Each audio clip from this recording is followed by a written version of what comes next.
Okay,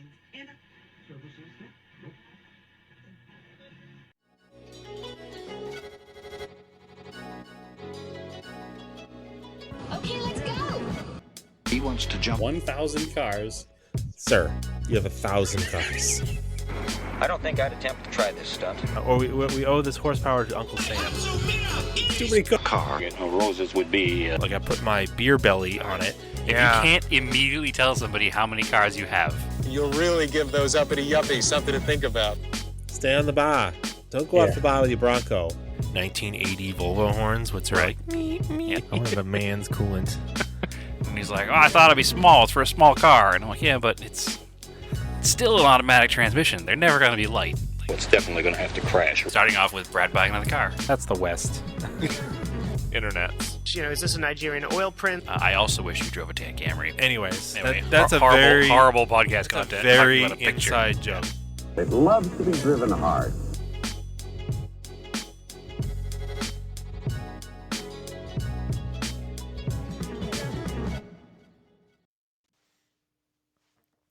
Welcome to another episode of Auto Off Topic. How goes it, Brad?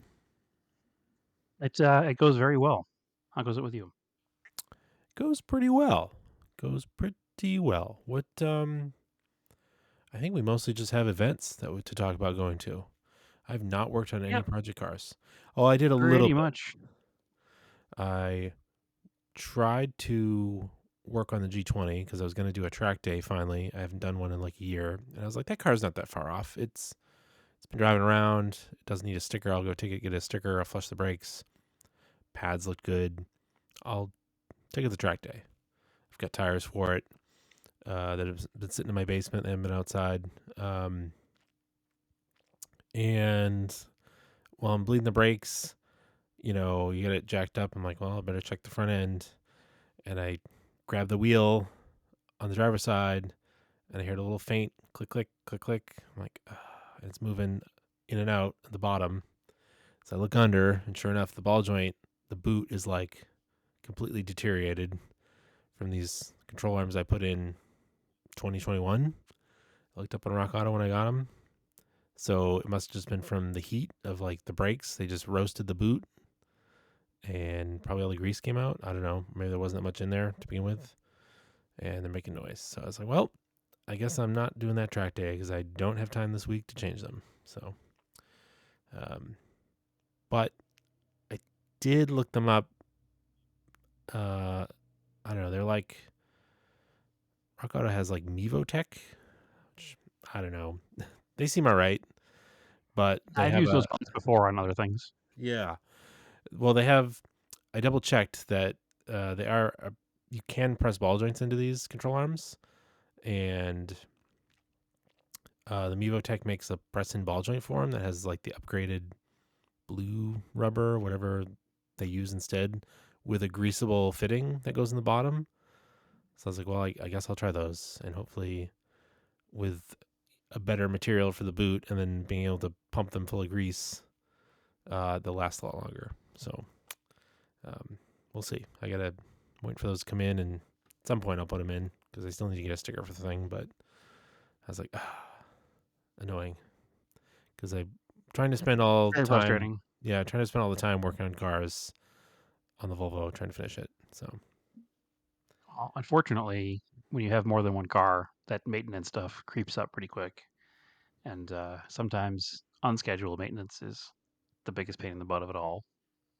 It's why I haven't driven the Porsche in like a year, because I need to do the timing belt and I just haven't gotten around to it. I have the parts, just got to put them in. So it's that stuff you just got to get done. And I guess timing belt's normally scheduled maintenance, but it started making noise on this car, and it's not due. But I also am not 100% positive on the mileage of when it was done last or the time when it was done last. So I guess by my guessing of when it was going to be due, it might not be. It might actually be due. So is it making the same slapping noise it was making? It's making the same slapping noise it was making before. Yeah.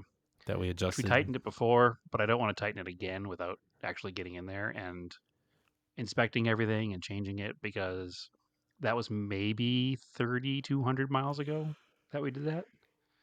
and it shouldn't need adjustment every 3,000 miles. It was definitely like 2023 or 22. Yeah, but I haven't driven it that far. In the last year, I haven't driven it.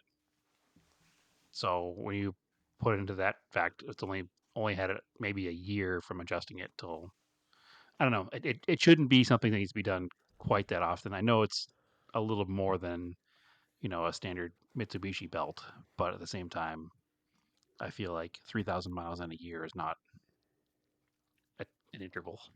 So Yeah.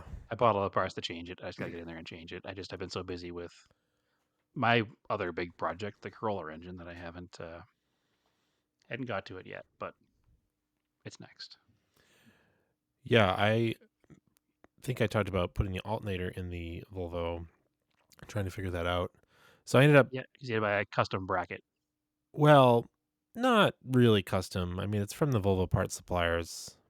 They say universal. They offer either a straight or curved one. I bought the curved one. And I decided to, like, in looking at this alternator, and then my dad and I were looking at the wiring. We took some of the wiring and found another connector that was not connected to anything. So we realized that someone had adapted another type of European alternator to this thing that had like a dual pulley on it. It had like all the right sort of bolt-on connections for it, but it didn't have a regulator, or the regulator was internal and the original was probably external. And it's like, I was like, oh, that's kind of weird. So I was trying to figure out, it's also a little bit bigger than I think it needs to be, like physically bigger, and kind of tricky to get into the space. So I went onto Rock Auto again, and looked up, didn't have any alternators available for the 142. Can't hear that crunching, can you? I hear a little bit of something, but it's nothing Yes. to worry about. Keep going. It's probably cat. The cat is scratching some paper I left on the floor for her. She loves to come down when I'm doing the podcast and just stare at me, or run around and do crazy cat things down here because it's nighttime. But anyway, they didn't have any alternators for 142 like available. Like, they showed them, they're just none in stock. I was like, well, you know what? Early 240s also use a B20. So looked up for like a 1975, like first year 240. Sure enough, they had the alternator for it. 4-cylinder, 2-liter. That's a B20. Ordered that one instead. It should fit because other people have used them. And then I found an adjustable voltage regulator that IPD was selling. So I grabbed one of those, and it actually will plug into this connector that's already on the harness. Because when you lay out the harness that was there, and you kind of see the length of the wires, you're like, oh, okay, so there was a voltage regulator up here on the fender well, because there's 2 bolt holes for it. And then the wires will go back to the alternator. So yeah, hopefully that fits better. And then I'm going to add, like, it's interesting, the charge wire goes over to the starter and junctions there and goes over to the battery to charge the battery. Like, it uses the starter as a junction. So this car's not original or stock anyways, so my dad and I are just going to wire it in a way that makes more sense for modern use. Yeah. So I'm just going to throw a circuit breaker in there, basically use that as a junction. That way, if the alternator overcharges or the wire gets frayed or something, it'll trip that circuit breaker and not overcharge the battery or fry it. And then I got a second one to power the extra fuse block I'm going to put in so I can power the O2 sensor, and we're going to run the ignition through a relay and the starter through a relay. And then I got to power the electric fan. So yeah, it's just going to be a little bit of a custom wire job, but I was kind of waiting for the alternator to get here to start that work. And just going to be like mounting some stuff with riv nuts and doing some wiring. But it's really, it's kind of like once that wiring is all set up, I get the alternator in there. I'm going to put the radiator in too to make sure that fits right. There's not much else after that to actually turn the engine over and get it running. So You there's did more. get your new made in USA junction block, so I did the circuit breaker. I don't know. There's like you look up a 60 amp 12-volt circuit breaker. You know they're used a lot. Apparently on like trolling motors. I've used them in other projects. But you go on Amazon, there's a million of them. They all look the same. There are varying prices from like $8 to like $30. And that's the problem with Amazon. It'll have you can look up the same item, but it'll be hosted, whatever you want to call it, like 20 different times by 20 different sellers that are either selling it through Amazon or it's like sold through sold through the seller, but like fulfilled by Amazon. So you're like trying to read these reviews. You're like, is this actually a good part? Is it not a good part? What is this part? You're trying to look at the pictures. They look kind of cheap. So I was like, oh, I'm just kind of looking around, and then I found what I was looking for in Jegs. It was like a Jegs brand of circuit breaker, like Jegs wiring, and it looked a little bit nicer in the pictures. Like I don't know how to explain it. Right? You can kind of look at like some parts. Sometimes the so pictures. when I looked at it, the big difference to me was all the Amazon ones you shared had shiny plastic, and this Yes. one has like a matte finish plastic that just looks more, Yeah. I don't know, Right. less toy like. Looks like the others look like a toy. This looks Yeah. like an automotive part, and it has like embossed writing on the front, which made it seem more official. Yeah, so I don't know. Maybe the other ones are made in China, but turns out this one on the Jegs website said made in the USA. I was like, I don't know about that, but all right, if it's made in the USA, sure. Um, Also, I feel like it's easier if I'm buying a part like that and it's crappy. Maybe I can get a hold of someone at Jegs and get a new one, or instead of like just ordering another one from Amazon. I don't know. Just try not to spend money with Amazon. It's annoying to spend money through Amazon all the time. Not that I don't know who owns Jegs or I don't know. There's no Probably some venture capitalist. who knows. There's no good way to do this. It just trying to exist here. Um. So yeah, I get the part, and on the bag it says "Made in the USA." It's like a Jags bag, but it's like that newer style, like I don't know. It's like that newer product, like Ziploc type bag that things come in now. Have you gotten like RC stuff in these type of bags? Yeah, they have like it literally just a Ziploc bag, like a smaller than snack bag Ziploc bag. Yeah, but they're like fancy and like smooth plastic and like screen printed. You know what I'm talking about. Sure. Yep. So I'm like, all right, cool. Open it up, look at the back of it, made in Taiwan. I'm like, okay, which is fine. I mean, I think if you pick up a Tamiya kit, they're made in Taiwan. Um, I'd have to look The at issue one. isn't the fact that the part is made in Taiwan. The issue is the fact that it says "Made in USA" in bold letters in the listing and pictures in the listing and everything on Jeg's website says it. So, and you paid a little bit more for it, thinking it was a USA made part, and it was not. So Yeah, that's where the frustration comes. And it's I don't not know. even like you're not anti a Taiwan built part. You're just like, oh, this is an American built part. I'll buy that. Yeah, But you got yeah, I don't know stiffed. what the scam And is. Jegs was privately owned until 2022 when it was bought by Greenbrier Equity Group. So yes, it is owned by a venture capitalist group. So there you go. See, mine is to buy from Amazon. Summit, I usually buy from Summit, and they didn't have what I want. But they didn't have a 60 amp 12 volt. They had like 40, 50. I'm like, I want 60 because it's a 55 amp alternator. So I got a 60 amp circuit breaker. Yeah, you need something higher than that number for sure. But Otherwise, you'll anyway, just be tripping all the time. yeah. So luckily on the Volvo here of this vintage, all the wiring is basically from the firewall forward, under the dash forward. There's like 3 wires going to the back of the car. Basically the brake lights, Yeah, I reverse mean lights, that's turn signals. pretty standard. Pretty standard of any pre 1980s car. It's going to be a pretty simple wiring exercise. So even if you had to redo all the wiring, it's you know a couple hours versus something like when you did the VR4 where it was huge harnesses all over the entire car.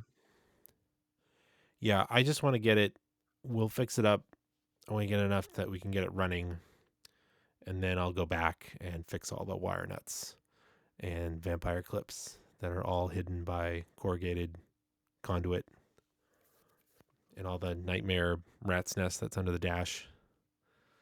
My guess is that most of that nightmare under the dash is going to be able to just be thrown in the trash because it's going to be for accessories that you're no longer running. It looks Whether it like be it. the La Cucaracha horns or the block heater or the auxiliary heater or anything else that was in the car. So chances are pretty good it's all going to be in the trash. Yeah.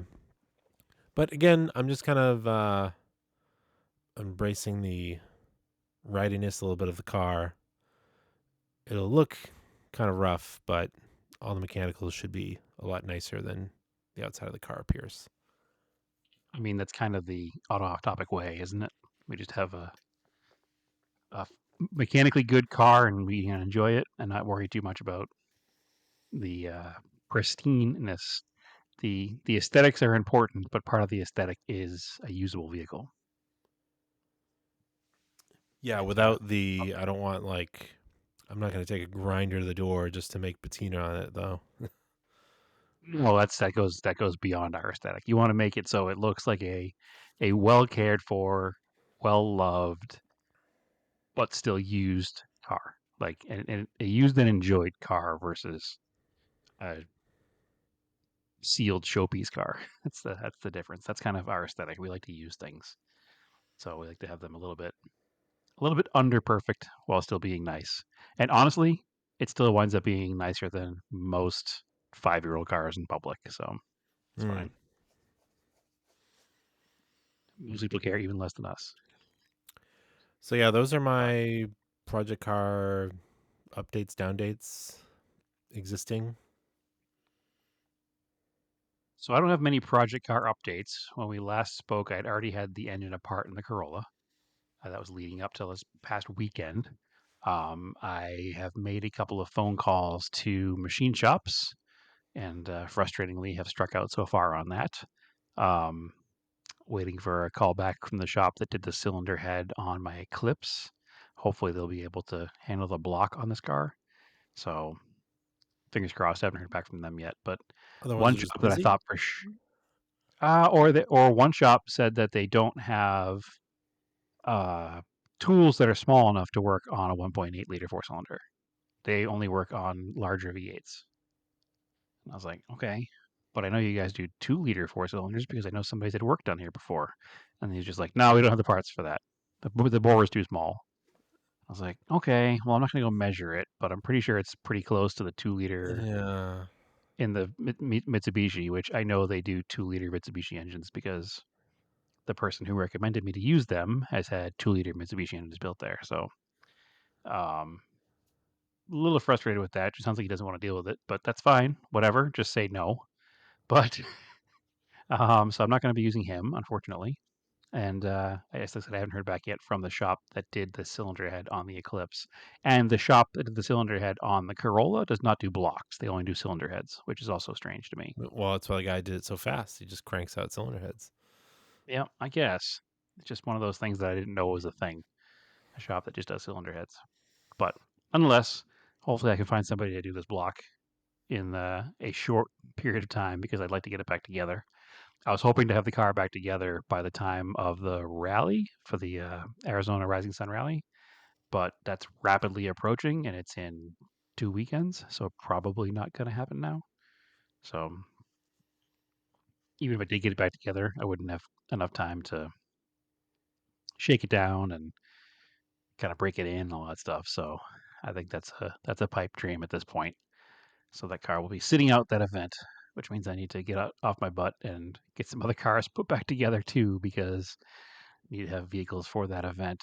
I have a friend driving one of my other cars, and I had to put air conditioning in that car again because I haven't done that yet either. So that's also next. But anyway, I did not do too many projects since we last spoke, other than trying to get somebody to do this the block work on the Corolla.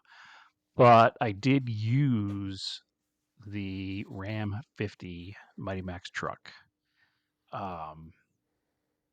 This past weekend was the Route 66 JDM Classic, which is the vintage Japanese car show in Williams, Arizona, which is along historic Route 66. It was actually the last town to be bypassed by the 40.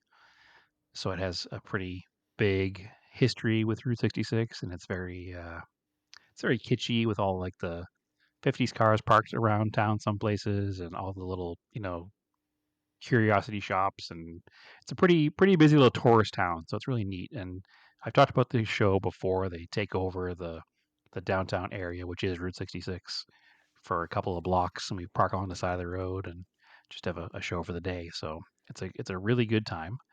But Williams is, not super close. It's probably a 2.5 hours or so in a normal car. Um, it's also 6,000 feet of elevation gain from Phoenix. I think you cross like 6,600 and some odd feet at some point on one of the passes, which is quite high. I mean, that's more than a mile up there. And when you're driving a 2.6 liter Mitsubishi four cylinder with a Weber carburetor loaded up with a bed full of camping gear and coolers and two people, it's a bit of a challenge because the carburetor obviously is not like modern fuel injection where it adjusts for elevation change. So the truck runs really good down here in the valley. It ran really good up there. It just ran really slow. It was a struggle to get that thing up to speed in any kind of situation where you're starting from zero. Maintaining speed wasn't usually too big of a deal unless you had like a really significant hill. Um, and then obviously when you're running up the 17 to go up north, you have to go through a bunch of mountain passes that are 2 lanes, and you're dealing with a lot of 18 wheelers. And everybody who's ever taken a road trip anywhere knows what happens on a mountain pass with 18 wheelers, right? One of them's going 55 and one of them's going 55.2. So the one going 55.2 has to pass on a hill every time. And by the time they get to the top of the hill, they're both doing 38, and you can't get past either one of them. And I'm there in my little truck, rapidly climbing, which I could maintain 55, 60 miles an hour uphill, unless, of course, I get stuck behind these 18 wheelers, and then trying to accelerate to pass them is impossible if I have to slow down to 38 miles an hour, or trying to do anything once you're stuck behind them is an exercise in futility, and you should probably just wait for the downhill. So that's a bit of an issue that someday I'll be able to change, but it won't be too often that I'll be trying to climb over 6,000 feet with a car loaded up with stuff and gear and people, right? So hopefully doesn't happen too often. But truck made it a little bit slower than it would have been in any other vehicle, but we got there. Everything was good. We camped out the night before. Went to the show. Show was excellent as always. We had a special section where they parked all the trucks this year for the first time, so that was kind of cool. I wasn't the only Ram 50 there. We'll get to that part in a minute. Finished the evening, got dinner with some friends that live up there in the Williams area, and camped one more night and came home on Sunday, and pretty much trouble free. So I'm still patting myself on the back a little bit because it was a year ago next weekend that we rescued the truck out of the desert where it had been sitting for 25 years. And for it to now be able to complete, a round trip with elevation and camping for the weekend and all the other things it's done over the past year that I've been driving it, or I guess I got it on the road in probably December. So the last 8 or 9 months, 10 months that I've been driving it, it's a pretty cool little deal that it even exists anymore. So that truck could easily have been scrapped many times in its 25 years of dormancy. So I'm glad it wasn't because I absolutely adore that little truck. So a couple more things to take care of, but it's overall a usable vehicle and quite happy. So cool things that happened at the show. Friend of the show and fellow Montero Mitsubishi guy also owns a Q45. His name is Ryan Yetzer. He had his car painted entirely by the guy who painted the passenger side of my blue Cressida, and the car looks spectacular. He's like a Q45 aficionado owner, will never sell the car, loves it, so he spent the money to have it painted. Won Best Nissan Infinity non 240 or 510. So that was super cool. To see his Q45 get some recognition from people. The judging at this show is like a popular choice kind of thing. Every entrant gets a slip to check off card numbers for categories. So congrats to him for winning. That was super cool. What else was up there? Go through a quick thing. My favorite car of the day was a 1983 Nissan Sentra, which you wouldn't think would ever be my favorite car of the day, but it is a SCCA showroom stock car from new. And the guy just bought it from a collection somewhere up in Oregon and is going through it to do track days and stuff down here in the valley with it. But it's all the original 1983 showroom stock livery and just kind of a super cool like timepiece of the early 80s showroom stock race cars. So it would have been like right after, the years of like the 510s and all the rear wheel drive stuff. Would have been one of the first of the front wheel drive cars. Probably competed with Rabbits and probably some Dodge Daytona front wheel drives and those kinds of things that would have been in its sub 2 liter class. Super cool car. Super cool to see it in its original livery. It's never been wrecked or painted, so it's all, it's got some patina, but it's a cool looking little race car. So it'd be cool to see that thing out on track. And I'm looking forward to that for sure. But the coolest thing is not because of the vehicle. It was another Ram 50. But I started talking to the owner, and we were just chatting back and forth. And partway through the conversation, he goes, "Auto off topic?" And I went, "Yep." And he goes, "Cool. I listened to you guys." And I was like, "All right, rad. That's cool." Turns out he lives in Nebraska, which is the middle of the country, where Yeah. you sometimes, as a coastal person or a Phoenix person in the big city, don't think about having too many people listening in the middle of the country, but just shows that they're all out there. His name is Eric, and him and his wife Marley came down from Nebraska in a Dodge Ram 50 with a 2.6 and a Weber carb, just like my truck. Second gen 2-wheel drive, red, 5-speed, regular cab, super clean little truck.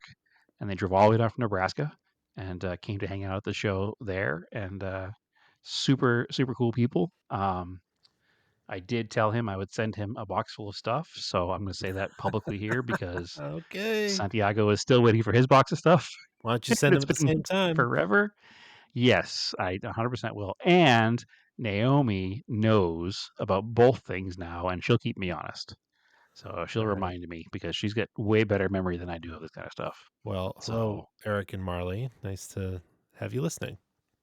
Absolutely. And Marley was actually wearing a Revival motoring shirt as well. So they also listen to Revival, which they heard about through us, and support them with buying swag. So, and asked where our swag was.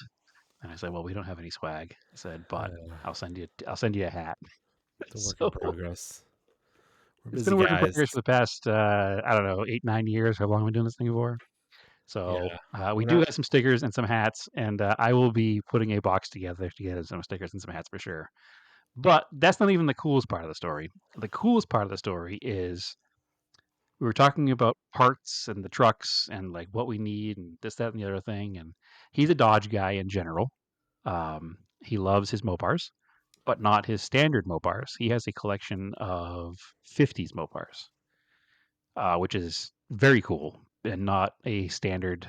It's not a bunch of Dodge Challengers. It's like, 50s Plymouth coupes and sedans and some 50s Plymouth and Dodge pickup trucks, which I think is super rad. Early Hemi stuff and early like 293. I'm getting the numbers wrong. So I'm going to stop right there. But the early Hemi stuff, really, really rad stuff. Think like Christine, that kind of era of Plymouth and Dodge products. and even some earlier stuff. So super cool. But the coolest things we were talking about parts, and he's like, "Well, what are you looking for that truck?" He's like, "I know where there's quite a few of them, dotted around the Nebraska landscape." And I was like, "Well, for actual like hard to find trim stuff, I need a driver's side fender and a front bumper because every truck I find in a junkyard has a twisted front bumper and a smashed fender. I have not found one yet." He goes, "All right, cool." He goes, "I think I know where there's a first gen just sitting. I'll take a look at it and see what we can make happen." And I was like, "All right, that'd be cool. I mean, it's not super convenient because Nebraska, but I'm sure we can figure out shipping, right?" He and his wife, so Eric and Marley, left on Sunday, and instead of going straight home, they made a vacation road trip out of it. And before they even left the area, they stopped at a pick and pull in Flagstaff. So Flagstaff is a couple towns over from Williams, not too far at all. He sent me a picture, which unfortunately I got when I was about 20 minutes from home. I wasn't I was not up there anymore. I'd already come all the way back down the hill. And it is sitting in a junkyard in Flagstaff at a pick and pull, a 1986 Spring Special, which is what my truck is, Dodge Power Ram 50, in white with a tan interior and the tan stripes.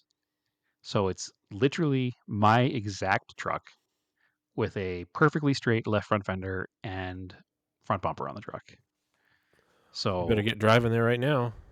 super, super excited that this happened. Um, we figured it out by looking on their website. It's been in the yard since July, so it probably doesn't have much time left. Naomi and I already made a plan. We're leaving here tomorrow night, go to drive to Flagstaff and grab dinner in a hotel, and wake up early Saturday morning when the yard opens, go to the yard and grab those parts immediately, and then come back down here for midday on Saturday. So I definitely can't leave those parts there.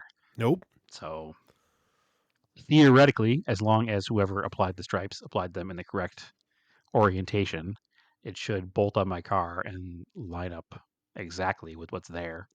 And it even looks like the patina on the fender will match pretty closely to my truck. So I'm pretty excited about that. I don't know what else I might have to steal off the truck while I'm up there. I don't Anything you can. necessarily need anything, but anything that seems nicer than what's on mine, I'll grab. Look at taillight lenses, tailgate hood, all that kind of stuff.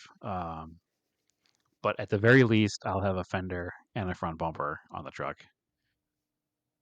by the time of the next recording. Fingers crossed, hopefully, because for all I know, crush the truck Friday morning. Ugh. So Yeah. that would be my luck. But I'm Cool. super excited about that. I can't thank Eric and Marley enough for sending me that information because I never would have known it was there. Obviously, it's been there for half the time I've owned the truck and I never even went and looked at it. So it's just even wilder that it's not only a Power Ram 50 with a straight fender and bumper, but it's literally the exact same year and trim package. So I will take it. But super excited about that. So stay tuned to next weekend to see what happens there. But yeah, we're gonna leave right after work tomorrow and head back up the hill. Not in my truck, in her Maverick, for a couple reasons. One, it's easier because it's modern, and two, because it's pouring rain this weekend here. So I'd rather not add to the difficulty of driving my truck up the hill. So we'll just take our truck.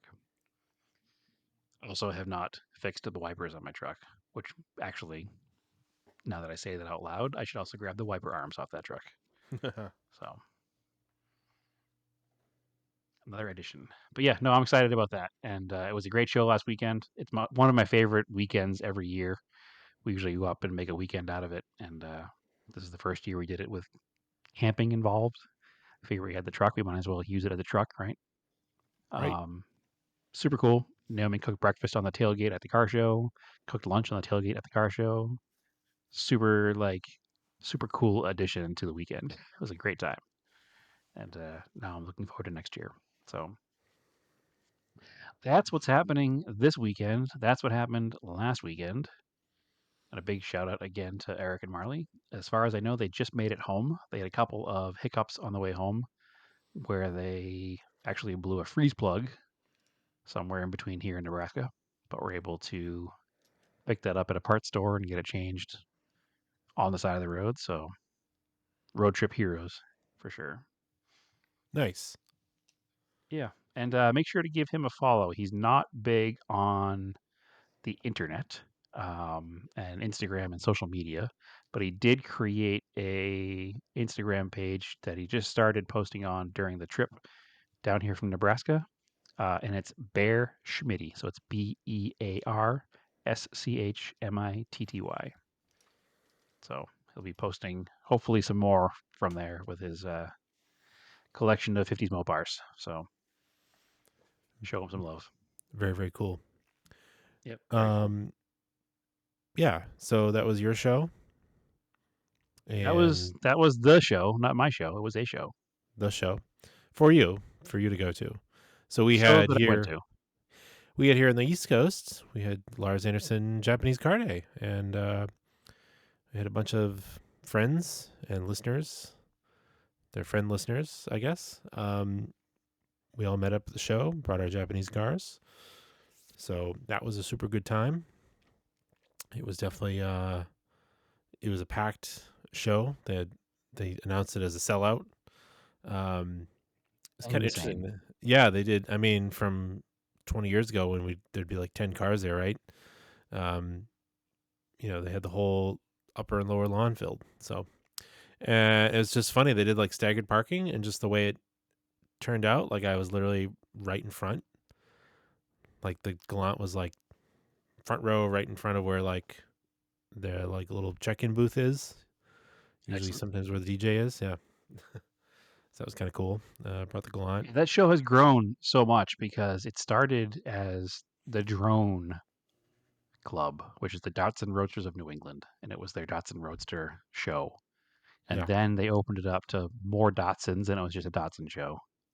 And then in like 2003, maybe maybe 2004, they opened it up to all Japanese cars, but it didn't really take off right away. And the first few years of all Japanese cars, I remember it was odd because people didn't really understand what it was, and people would show up in like a brand new Accord. And that happened a few times. It was a very strange mix of vehicles. Yeah, there was a person who had a brand new Toyota Sienna. It was a special edition Sienna, Andrew? I don't want to hear about it, all right? Well, it is a special. I mean, I guess it's a special edition if you make your own edition. And I really can't. I can't really crap on somebody's thing because it's like we customize cars to our tastes, anyways. So it's pretty hypocritical for me to make fun of this. It wasn't tasteless. It wasn't like it was a 2024 Corolla covered in Marvel characters. No, it had a strong theme. That kind of. I mean, at least it was a Japanese car that kind of looks like a Shinkansen. And they put a Shinkansen stripe on it. I mean, I'd never seen this done to a vehicle before. So the Shinkansen is a Japanese bullet train. So white, the blue stripe, navy blue stripe. And that was it. And like painted blue calipers. And you missed the most important part. Oh, the license plate frames. The license plate frame is the most important part, Andrew. Yes. Yeah, I don't know, man. Chase your bliss. I mean, it was clean and whatever. It makes them happy. It makes them happy. That's not what I'm talking about with the Honda Accords, because I'm thinking of a specific year when a guy showed up in a brand new Honda Accord and just sat in his car all day. And we were just like, what is this guy doing? At least in this particular case, that person obviously is an enthusiast of that particular model and an enthusiast of trains. So, I mean, that's probably 50% of the AOT audience is a fan of trains just because of life. But my guess is that that's no different, or my thought process is that's no different than a guy with a brand new BMW that has a wrap and some wheels. Like, it's the same kind of enthusiast. It's not our kind of enthusiast, but it is an enthusiast of sorts. And you can't really knock the choice of a new Sienna minivan. They are very good vehicles. So they're not something that you standard call an enthusiast vehicle, but I mean, it's probably got 300 horsepower and it'll smoke half of my vehicles. So it's probably faster than all of your cars except maybe the Talon. But Probably. anyway, there's a lot of cool stuff Definitely there. faster than all my cars. Yeah. A lot of rotaries this year, actually. A lot more than I think I've seen before. So, Interesting. yeah, I think I think a bunch of rotary guys, the word got out to them and they all showed up. So that was cool. A lot of like actually, come to think of it, that's probably the most third gen RX-7s I've ever seen in one place. Like, I wondered what the turnout was going to be because there was also a conflict the same day with one of the shows either in Worcester or in Rhode Island um, that all the Toyota guys go to. So come to think of it, wasn't a lot of Toyotas. So maybe, yeah. there was a big Toyota show that was that same day. And I know all the local Corolla guys all went to that. Yeah. So that probably took a little bit away. But if it was sold out anyway, I guess they didn't affect it that much. Yeah, a lot of Nissans, some Toyotas, some Hondas, good amount of Mitsubishis. Yeah, It's the rarest thing of all. Multiple Mitsubishis is crazy. well, all the Isuzus, and then the Suzuki Wizard, a Wizard Boy. What was it called? Wizard. Wizard. Yeah, There's a Whiz Kid WizKid. GX. That's what it is. I've never seen which one is of those. apparently the European version of the car that I can't think of the name of right now. The Based little on the pickup truck, the El design. Camino version. The little El Camino version is the Mighty Boy, and then there's another version of that vehicle that's a Japanese version of that. Servo, I think CERVO. I think is the Japanese version, and then Whiz Kid is the European version. Yeah. The coolest thing about those cars is that one of the new Suzuki that's still on the market, if you look at it behind the rear glass on the quarter windows, on the quarter panels, are three little slats, like three little vents that Whiz Kid or Servo also has, and the new Suzuki is a callback to that.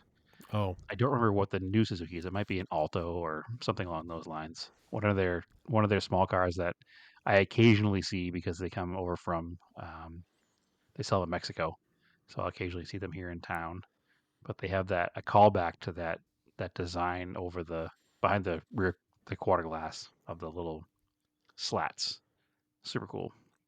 so he had a little boomer board. I actually took a picture of it so it's an SC100 GX, in quotations, Whiz Kid.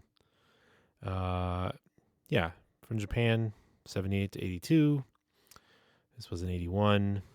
So they wrote here based on a design by Giugiaro. Does that mean it wasn't designed? It was. That's a weird way to write it. It's a very weird way to write uh, Maybe it was like a evolution of an originally designed by Giugiaro car. yeah, but yeah, right here, Great Britain received 5,500.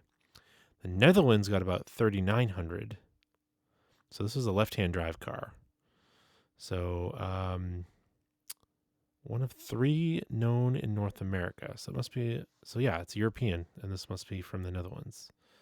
Interesting car. It was very, very nice. Like mint, mint, mint.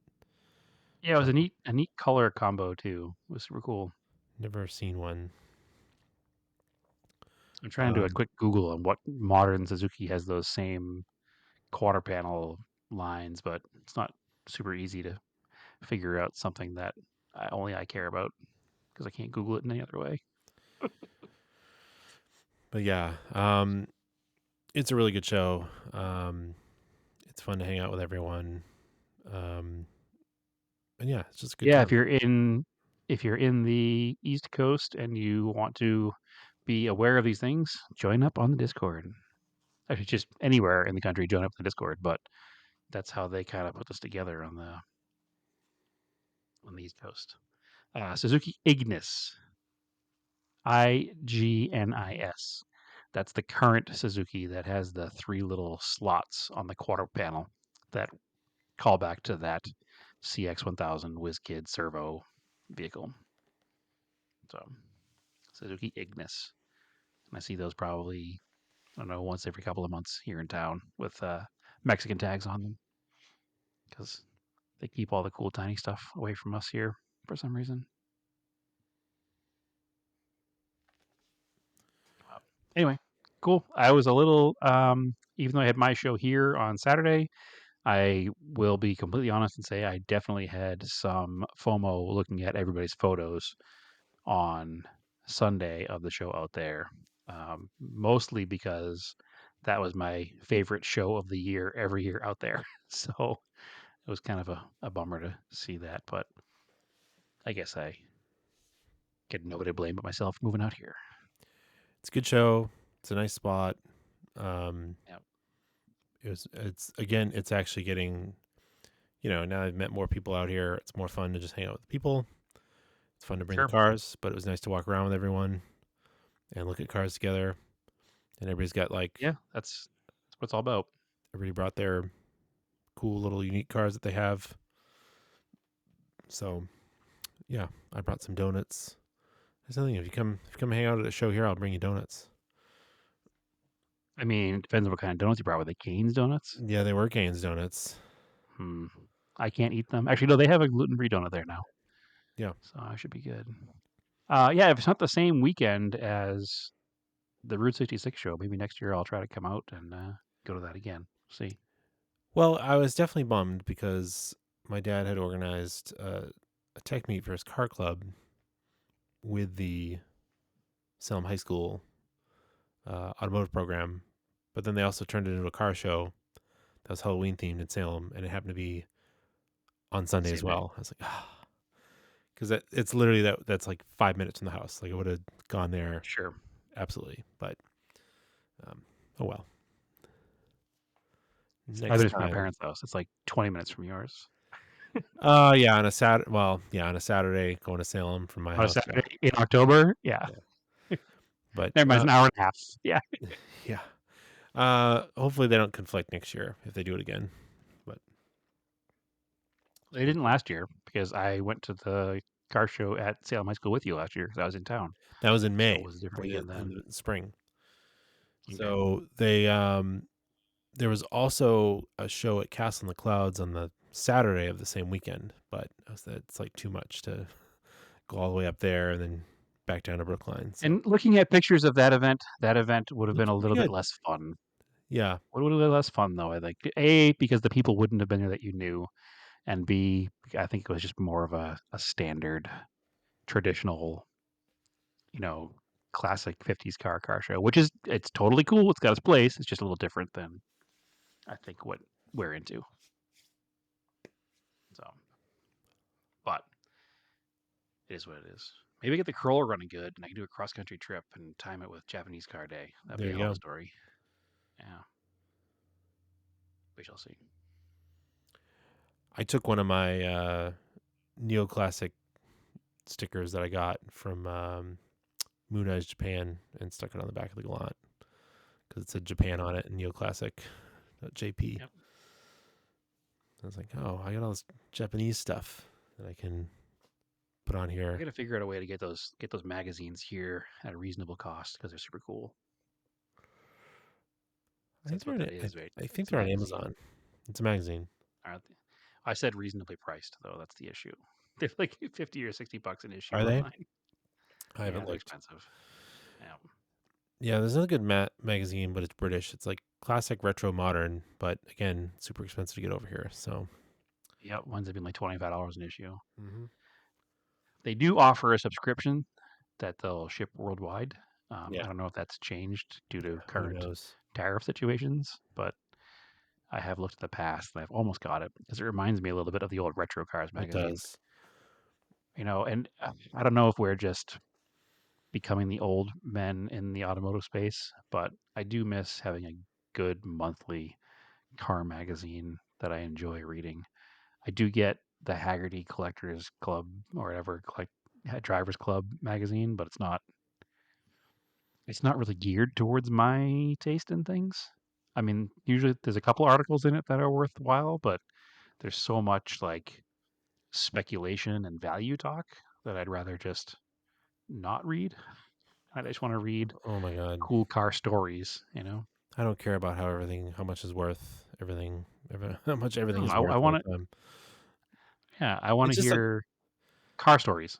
yeah, it's just a constant thing. Like I feel like people are always like, "What's it worth? What's it worth? What if you drive it? It's not worth it." It's like, okay, how about let's not care about that? Right. Well, it's the same thing that's ruined every hobby right now is the resale market.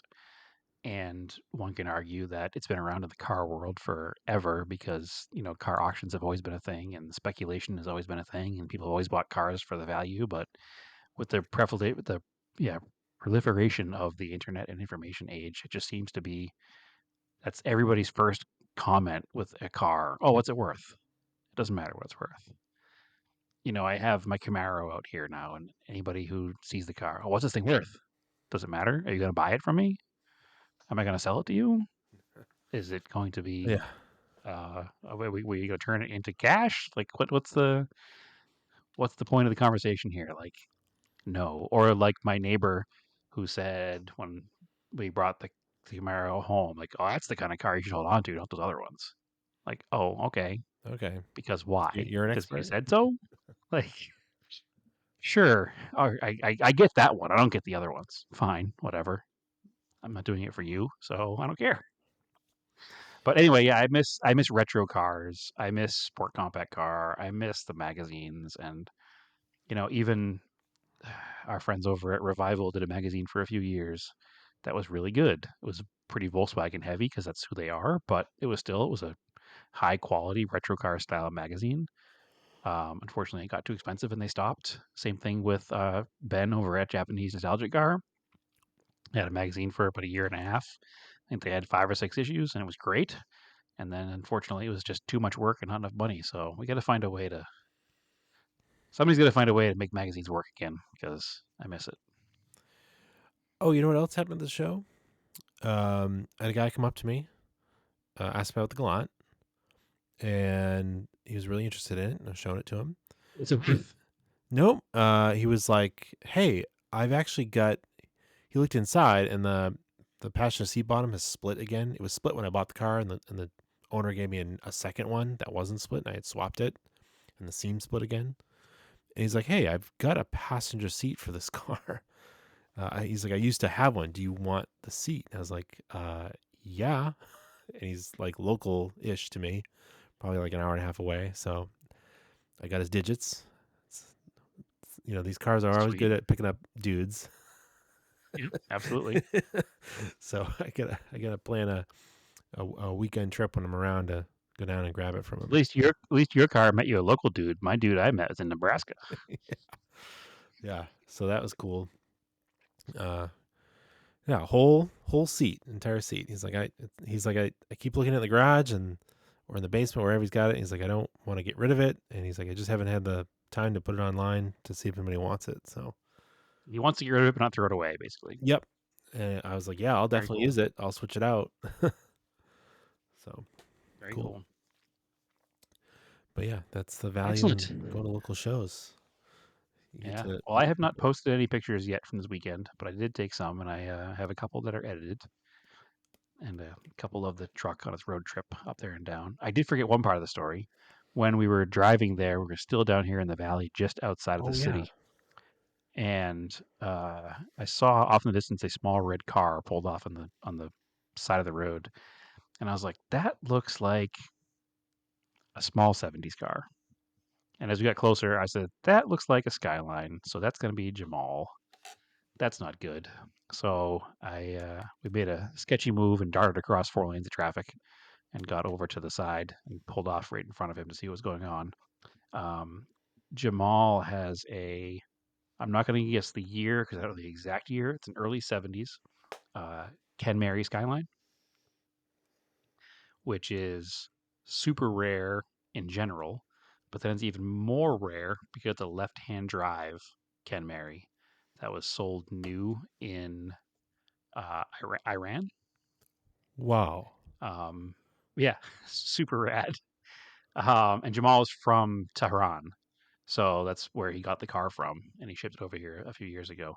He's a big Nissan guy, and I guess 70s Nissans are huge in Iran. It's a very big collecting market there for 70s Nissans and Toyotas and Chevys randomly.